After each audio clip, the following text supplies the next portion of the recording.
अखंड भारत के निर्माता सम्राट अशोक के विचारों पर किया गया योगदान। उत्तर प्रदेश मिर्जापुर जिला के छानबे क्षेत्र के विजयपुर परमहंस स्कूल में अखंड भारत के निर्माता चक्रवर्ती सम्राट अशोक के विचारों का आवरण दिवस मनाया गया, जिसमें मुख्य अतिथि के रूप मोतीलाल शास्त्री, राष्ट्रीय अध्यक्ष राष्ट्रीय समानता दल तथा पूर्व राष्ट्रीय अध्यक्ष अखिल भारतीय कुशवाहा महासभा को आमंत्रित किया गया था और विशिष्ट अतिथि के रूप में रविंद्र कुमार स्टेशन अधीक्षक मिर्जापुर को आमंत्रित किया गया था। सबसे पहले सम्राट अशोक के तथा महात्मा बुधवार के चित्र पर पुष्प अर्पित करते हुए पूजा किया गया। विश्व के सबसे महानतम राजाओं के राजा सम्राट चंद्रगुप्त मौर्य के वंशज सम्राट अशोक मौर्य, जिन्होंने विश्व में बृहद अखंड भारत के निर्माता चक्रवर्ती सम्राट अशोक ने भारत का नाम गर्व से ऊंचा किया।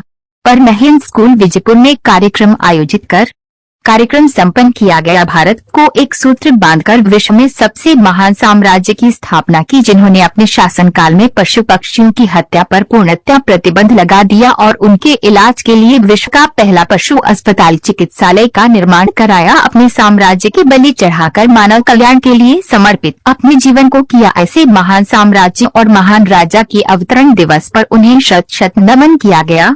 महान सम्राट अशोक के चित्र पर पुष्प अर्पित कर उनके प्रभावशाली कार्यों पर प्रकाश डाला। मुख्य अतिथि ने कहा कि वर्तमान सरकार को जल्द से जल्द जातीय जनगणना करवा लेना चाहिए। वहीं विशिष्ट अतिथि मिर्जापुर होमगार्ड्स विभाग के कमांडेंट वीके सिंह ने कहा कि किसी एक जीव की संतुष्टि अथवा कल्याण के लिए किसी बेजुबान जीव की बलि देना बौद्ध धर्म के विपरीत है।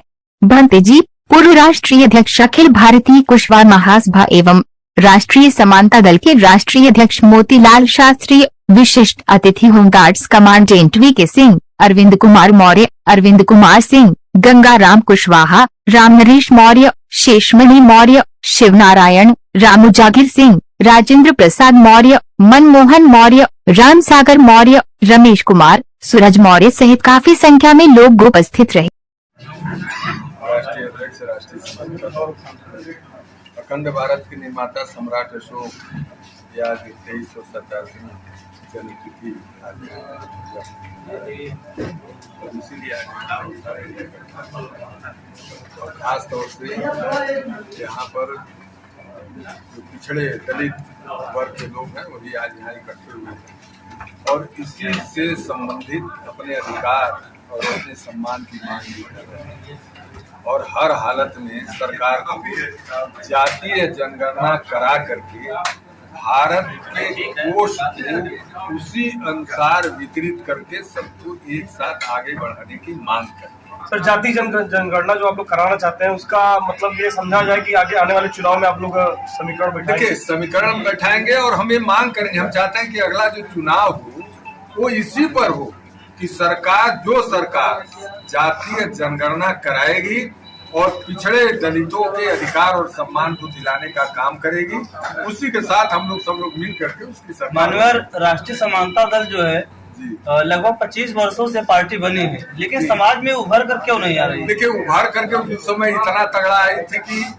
8 महीने में भी मध्य प्रदेश में दो विधायक बनाया और उसके बाद उत्तर प्रदेश में चुनाव में भाजपा कांग्रेस से कई सीटों पर ज्यादा वोट लेकर के आई। ये कम थोड़ी है, लेकिन ये जो सत्ताधारी लोग हैं इन्होंने समाज को तोड़ने के लिए, दल को तोड़ने के लिए तमाम उपक्रम किए। अब तमाम जहाँ पे आप खड़े हैं 96 विधानसभा में उपचुनाव होने जा रहा है, क्या यहाँ पर आपकी पार्टी प्रयास कर रहे हैं। यहाँ हम 2 दौरे हो चुके हैं, हम लोग 96 में। अभी थोड़ी देर पहले जनसंख्या की बात करते हैं, पूरे भारत में कितनी जनसंख्या है आप?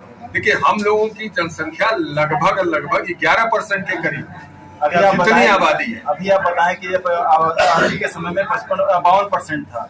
पूरे पिछड़े वर्ग, पूरी पिछड़ी जात की मैंने बताया। 1931 में जब 33 करोड़ देश की आबादी थी तो 52% पिछड़े वर्ग की उस समय आबादी थी। आज का सब आज समय तो हम समझते 52% से ज्यादा पिछड़े वर्ग की आबादी है और आधी आबादी को सरकारें नाराज कर रही है, उनकी जाति जनगणना नहीं करा रही है। उनका उपेक्षा किया जा रहा है। इसलिए हम लोग चाहते हैं कि हर हालत में जाति जनगणना।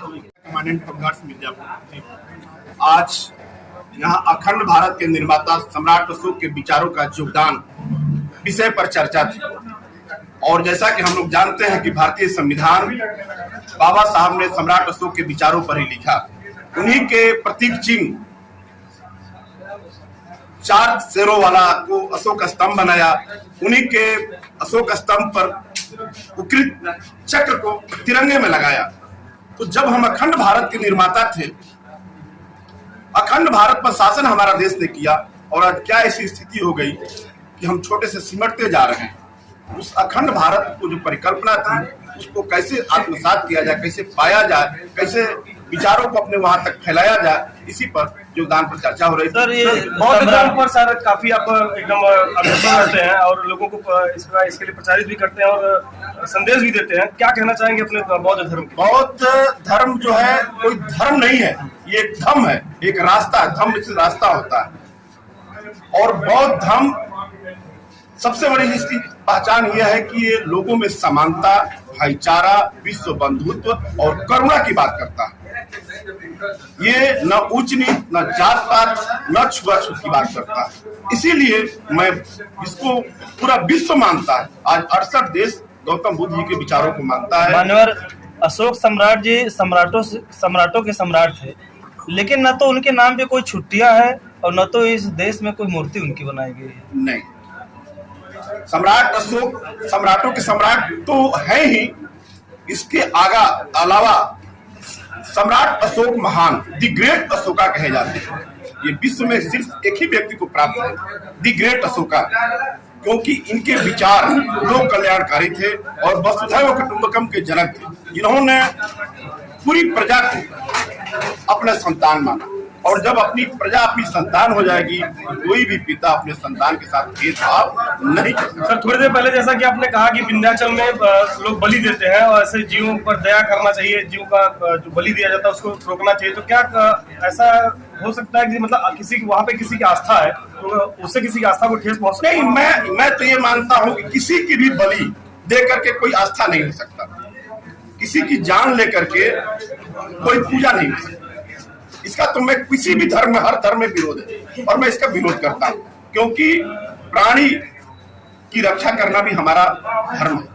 मानव होने का परिणाम ही यही है, हमारा पहचान ही है कि हम अच्छी और बुरी का पहचान कर सकें। नियम कहता है कि जीव ही जीव का भोजन है।